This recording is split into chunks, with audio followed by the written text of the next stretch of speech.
Hi everyone, Trina here, and this is going to be 5.5, Origins of Soul, and we were at,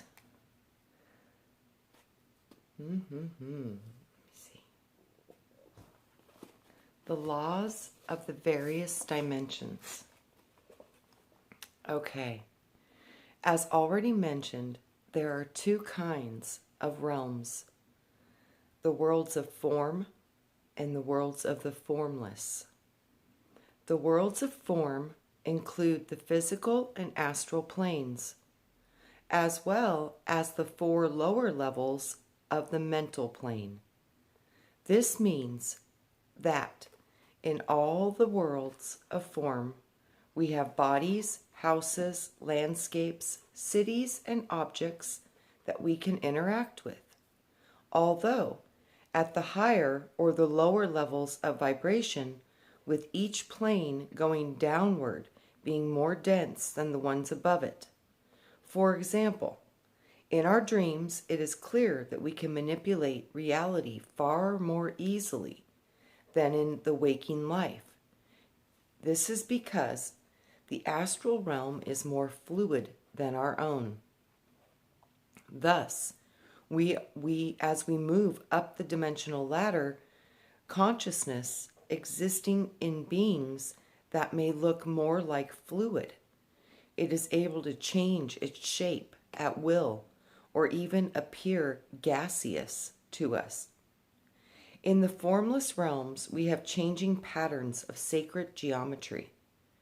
And we can see some of these geometric shapes in the artwork of the Tibetan mandalas, the stained glass windows of the cathedrals, the whorls and the loops of the Celtic and Native American art, and the beautiful spirals found in the Jewish and Islamic faiths. These are sacred geometric templates, and they are energetic patterns that underlie the denser structures of nature. In these higher formless realms, there are no relatable objects because everything is a moving reflection of light. Sound, plasma, and emanation. Professor Williams, sorry, I gotta pop my ears. I got a cold. My daughter, she brought home a cold. Professor Williams says this about the nature of atoms and the world behind them. Atoms, the building blocks inherited by modern science from the ancient Epicureans of Greece, have been found to be neither individual nor solid. In a word, they are not atoms at all. The stuff of atoms seems to operate in a stranger world, characterized by neither space nor time nor causality. The continuing of matter, so apparent on a visible level, is entirely subverted inside the atom. Laws become probabilities. Once certain attributes become obvious illusions. The world of the post-Einstein physics is neither a mechanism nor even a knowledgeable reality. It is as though we only see the white caps of matter on an ocean of emptiness, whose depths are both unexplored and apparently unexplorable. The Mayan elders tell us that there are 48 laws of physics that must be obeyed in the physical dimensions,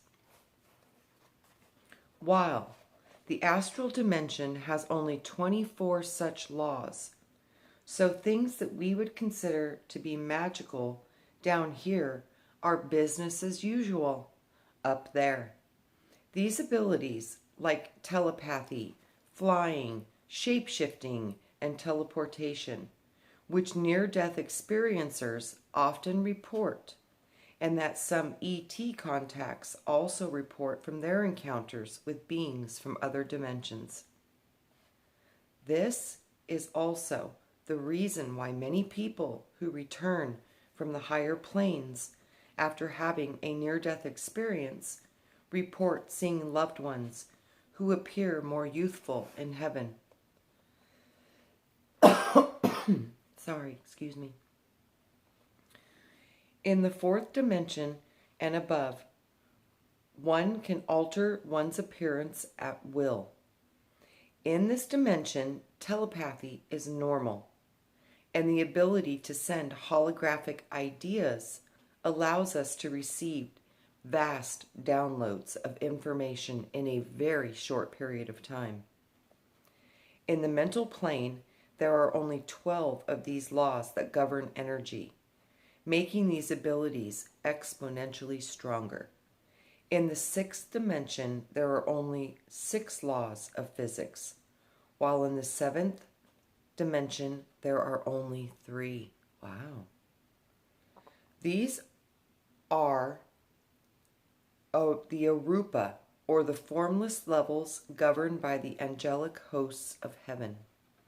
Of course, while living in the physical world, most of us never experience such miraculous abilities as levitation, mind reading, and bilocation, unless, like the yogis, we have developed these spiritual abilities.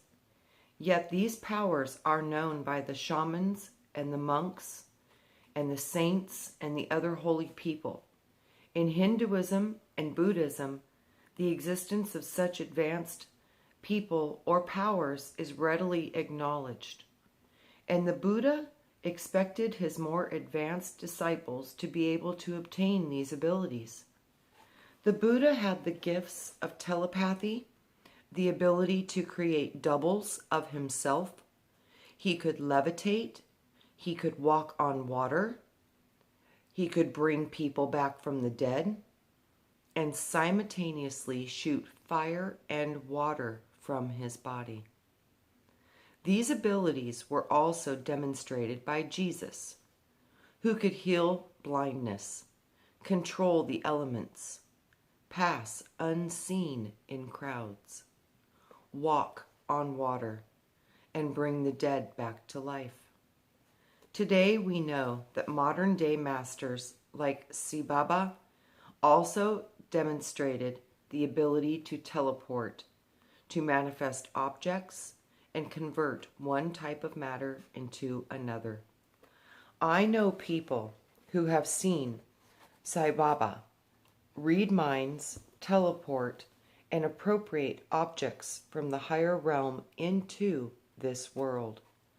I have also heard first-hand stories of his abilities to appear in 2 places at once, to open a portal between 2 widely separated points in space, and to send another person through this portal so they could be at the bedside of a dying parent. Max Planck, a theoretical physicist and a Nobel Prize winner who originated the quantum theory, says that he regards consciousness as fundamental to reality, and that matter is a derivative from consciousness. I agree with that.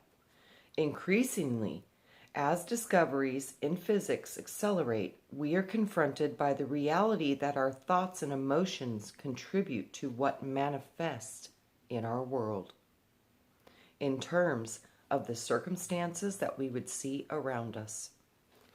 Richard Kahn, a professor of physics at Johns Hopkins University and formerly a deputy director of NASA's Aerophysics Division, states a fundamental conclusion of the new physics is that the observer creates the reality, and thus the universe is a mental construction. English physicist James Hopwood Jeans, 1877 to 1946, came to this very same conclusion. The stream of knowledge is heading towards a non-mechanical reality. The universe begins to look more like a great thought than like a great machine.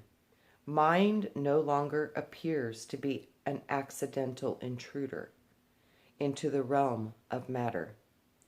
We ought rather to hail it as the creator and the governor of the realm of matter.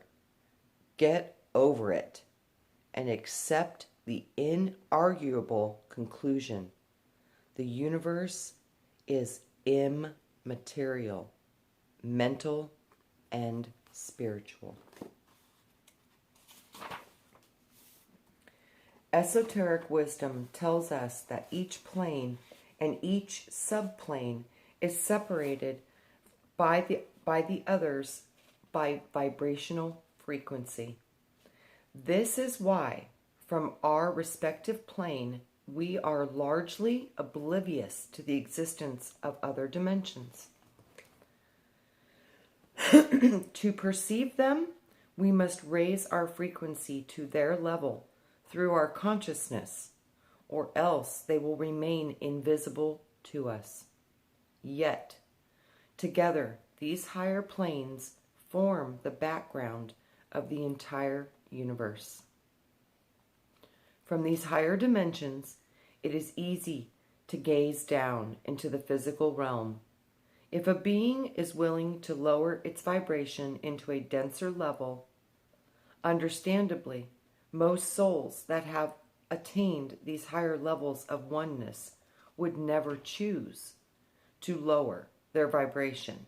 Yet, there are advantages to coming to a place like Earth, where beings can experience greater and greater levels of contrast and individualization.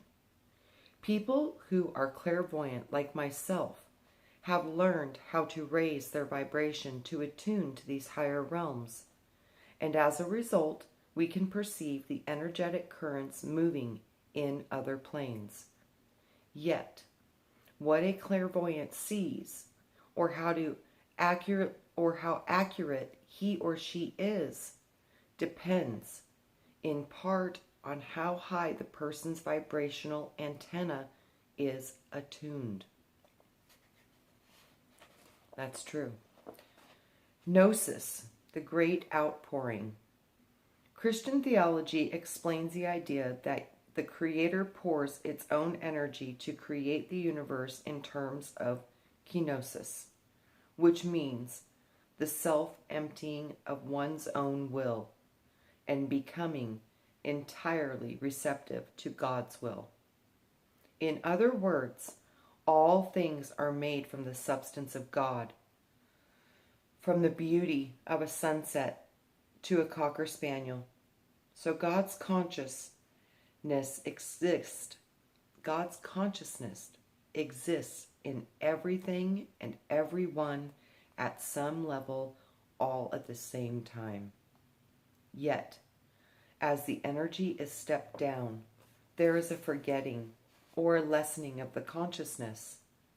This eventually creates a state of amnesia, until finally the Great Spirit enters the worlds of matter, where the laws of density seem to bind its very being.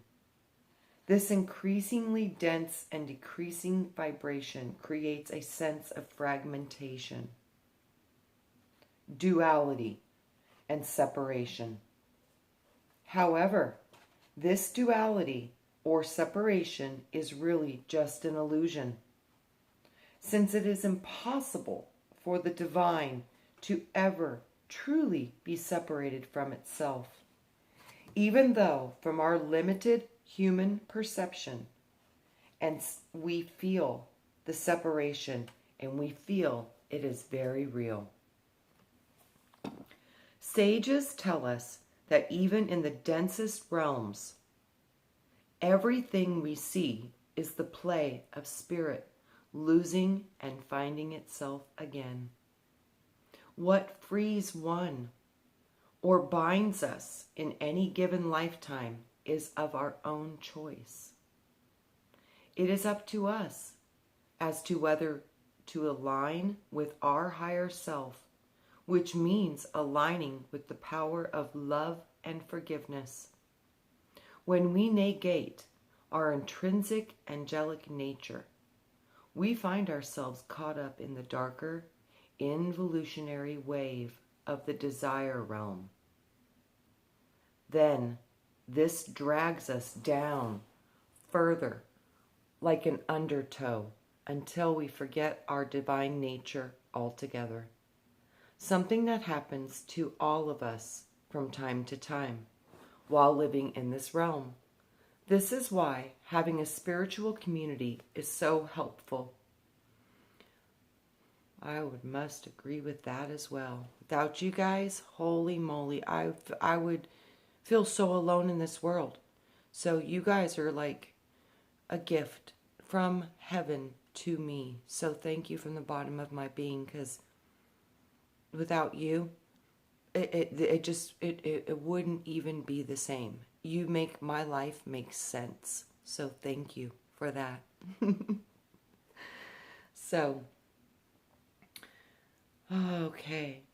Thus, when we embrace the light of who we really are, our blinders fall away. This moves us forward. Thus, the higher wave of evolution sweeps us back up the ladder towards self-remembering, while the downward wave of involution of the traumas and tamas take us onto the wild ride of our life, to the point of becoming so mirrored in the shadow that we forget our own identity. Larry Dossey writes about this from the perspective of the soul. His words, "Yet the agony of each level is that it appears to be separated from spirit, fallen and lost forever. But spirit is not lost at each level, just forgotten, obscured, not destroyed, hidden, not abandoned. When involution is completed, the stage, it is then set for evolution to begin. Some insist that the reason evolution seems to work as well as it does is so that it is so precise. Backward readout of the prior process is involution. In other words, evolution is simply following a blueprint of design that was already laid out." Wow. So it's saying the backward readout of the prior process of involution. In other words, evolution is simply following a blueprint of a design that was already laid out. That goes back to the contracts and how we literally have written these scripts. And although there's a lot of varying that can happen within these scripts, with options, because we do have free will, this is confirming again that we literally are rolling through these scripts in our heads and in our contracts of our soul plan, and through that we're playing out our parts. So like I said, this is the land of possibility. If this is some level of a dream world, it's an illusionary realm that we're creating with mental capacity, mind. If this is true, this means that we can create anything here. Because if we can dream it, we can hold it in our hands. Because that is how it works. What we think about, we bring about. So, let's really start to bring in some positive thought and positive imagination, dream big. Because even if you land close, you're still going to land in the stars. And that's a great place to be. So dream a big dream, because this says that we came here to do a specific thing. But I know that we have the power and the potential to exceed our wildest dreams. The only obstacle that we have is our own doubt. So believe in yourself and know you can achieve more than anybody's ever told you you can. If you can imagine it, you can dream it and you can be it. So dream a beautiful big dream for yourself and for the world. Since the driving force behind evolution is the quest for the reunion with the divine or love, it is this force that spurs us onward and upward, whether we are a human being or an ant or a blade of grass. The love we share with one another, even our plants, our pets, and planet, has the power to accelerate everything around us. As the soul moves closer to the light or to the source, choosing ever more sophisticated organisms to incarnate in and to experience greater and greater levels of consciousness. At each successful level, the soul increases its ability to remember who it truly is until it finally comes to embrace its own true self. Once this happens, the soul can burst free from the confines of matter and claim its evolutionary destiny and begin to help others who are stuck on the path below. This is the true path of mastery. The power of the heart. The physical world is an excellent place to learn about patience, compassion, suffering, priorities, and the consequences of our actions. But it is also a very tough training ground. The only beacon of light that can bring us through this minefield is the power of our heart. This is the one path that Spirit has given us when all else fails. It ultimately brings us home. The heart is the gateway to remembering our oneness. However, for many souls who have suffered a great lack of love in their lives as a result of abandonment, loss, or abuse, opening the heart is not easy.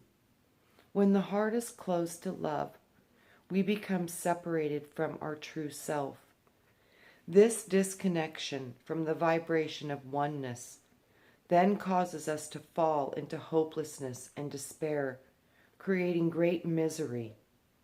As the light of our own true self becomes clouded over, this can show up as a toxic relationship, self-sabotaging behavior, depression, sadness. We may even become so disappointed by life that we are susceptible to the millions of negative thought forms that surround us every day. This can turn the mind over towards anger, bitterness, violence, and frustration, generating a self-defeating cycle of pain, arrogance, and cruelty that will never bring us happiness. This self-defeating life cycle generates the shadow, a presence that was known as the great adversary, or the dweller on the threshold within the mystery traditions. The shadow is the abnegation of the light that lives within us. It is fed by the monstrous illusion of fear, a word that is rightfully standing for false evidence appearing real. The shadow is the part of us that prevents us from connecting with our own divine essence. In religious circles, this aspect became personified as Satan. And this is what I've always been told. Because I would ask the Lord, I'd say, what is the devil Satan thing? And he would explain to me that it's a thought form. It's literally a thought form. He would tell me, he says, as well as I am a thought form, he says, I am a creation of thought. He said, so thought forms become manifested because it's thought first, then it goes into energy, and then it goes into matter. So as this thought form is our shadow self. It is the ego. It is fear. It is all of the condemning parts of our own self-talk that tell us not to try, we're not good enough, blah, blah, blah. That is the Satan of this world. All of the other entities, energies, demonic or not, all of these lower energies are thought forms. And they are part of this creation. They are part of the soul of this construct.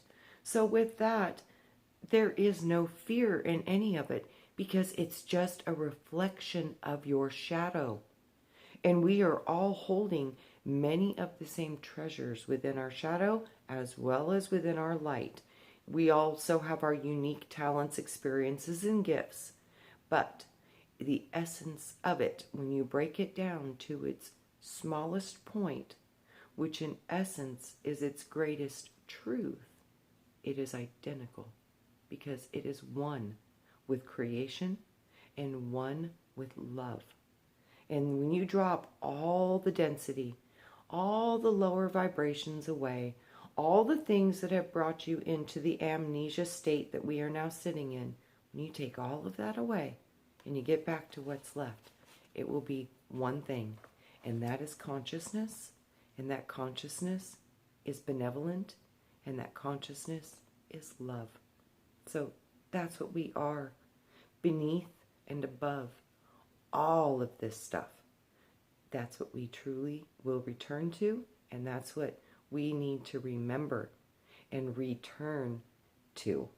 So that's one of the biggest truths I think that we could ever learn while being a human here on this realm, is that we are more than this, and we are love. And that love is the strongest energy, and that energy can create anything. So we have a potential to be anything, and the only limitations to that anything is the Satan in our own mind, and that stops our creating with doubt or fear. So fear not. Stand strong. Get the armor of God all upon you and all around you, because it is your shield. And that shield is vibration, and that vibration is one of the sun. And the sun is one of gold. And gold is information. And information is your armor. Because knowing is strength. And knowing and the desire to know and the desire to learn more about what you are, the more you seek and the more you discover, it helps you remember. And remembering who you are when you're in a construct with this amnesia, this is the whole goal. So, with that, we will continue. So, false evidence appearing real is the Satan of this world. By externalizing this negative force, religions claim that any opposing group or person was being led by the devil, or heretics or infidels in service to the devil. Yet, in truth, we are all equally loved by God. We are all part of the great source. If we perpetuate the myth generated by religions that the devil exists outside of us, we abdicate our personal responsibility for our own unhealed, unloving state of consciousness. When a person projects his shadow onto another, that which he most fears about himself will begin to take on a life of its own. People who cheat on their spouses usually fear that their spouse will cheat on them. Those who lie to others fear that they are being deceived. Those who fear homosexuals are often suppressing their own sexual tendencies. Terrorists who fear the domination of the West wrapped up in trying to dominate others with their cruel deeds. And likewise, Western countries that fear terrorists are those that have been dominating others for decades and creating terror among the very countries that they fear. By making another person, nation, or religion the cause of all of our suffering, we cease to look at our own ignorance, prejudice, and actions. By claiming that the devil made me do it, we avoid taking responsibility for our own unacknowledged anger, judgment, greed, lust, vanity, and self-righteousness. Years ago, within history, the church allowed wealthy people who transgressed the law for their own selfish reasons to pay a tax for their ill deeds to get off the hook. This tax was called an indulgence. It allowed the rich to plunder the lands of those who they exploited, with only a slap on the wrist by the religious authorities. Thus, the same kind of thinking is happening on parts of the Muslim world and the religions of today, where both imams and certain Christian preachers teach a philosophy of hate against those they judge. They take no responsibility for their misfortunes, and in so doing, they create violence, pain, and suffering for millions. In the Abrahamic religions, we see the internalized shadow of that religion projected onto the people and groups and used to justify violence and hatred.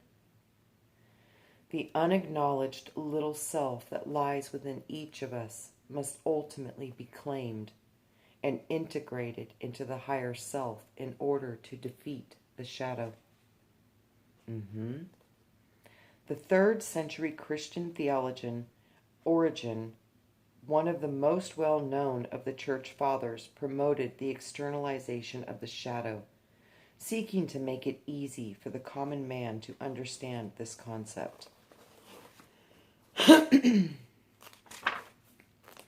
Okay, this book has some really beautiful artwork, and I will show you a little bit of it. Isn't that beautiful?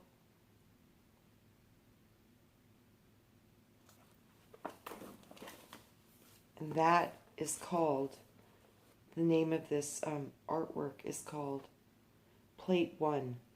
Every human being possessed by 7 energy centers, long known as the 7 sacred flames, the chakras, or the vortex wheels. These centers are where the pranic life energies of creation flow into our physical and subtle energy bodies, acting as a receptacle or a storage cabinet for the beliefs, experiences, and traumas accumulated in each life. Wow. So we want to clear out some old trauma and some old energy. We need to go and clear every single one of these life centers. Each one of our chakras, each one obviously is holding much more than we've been told. Behind this meditating figure is the Flower of Life mandala, long held sacred by the ancients as one of the templates of creation itself. Artist Deo Sum.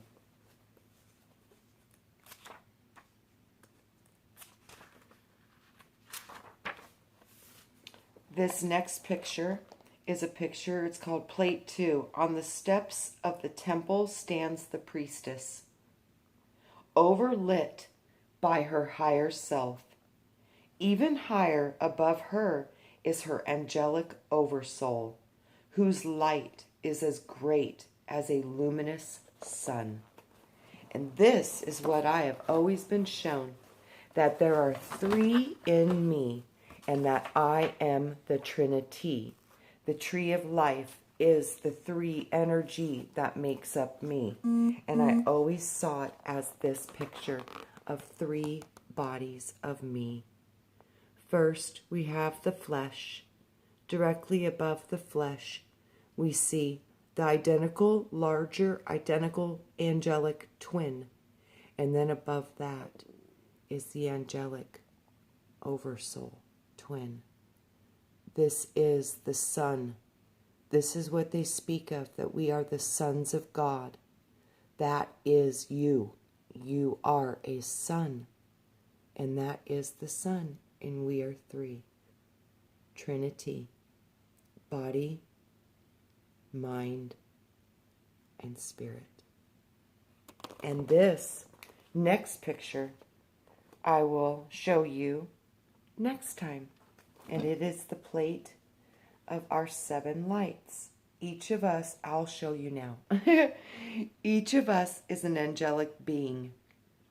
Even though we have forgotten our true nature. This beautiful illustration shows the vertical column of the 7 chakras, surrounded by the angelic wings. A reminder of the importance of the awakening both sides of our nature and bringing them into unity to reclaim our true divine nature. Artist Nikki Zalewski. And I will show you our angelic wings.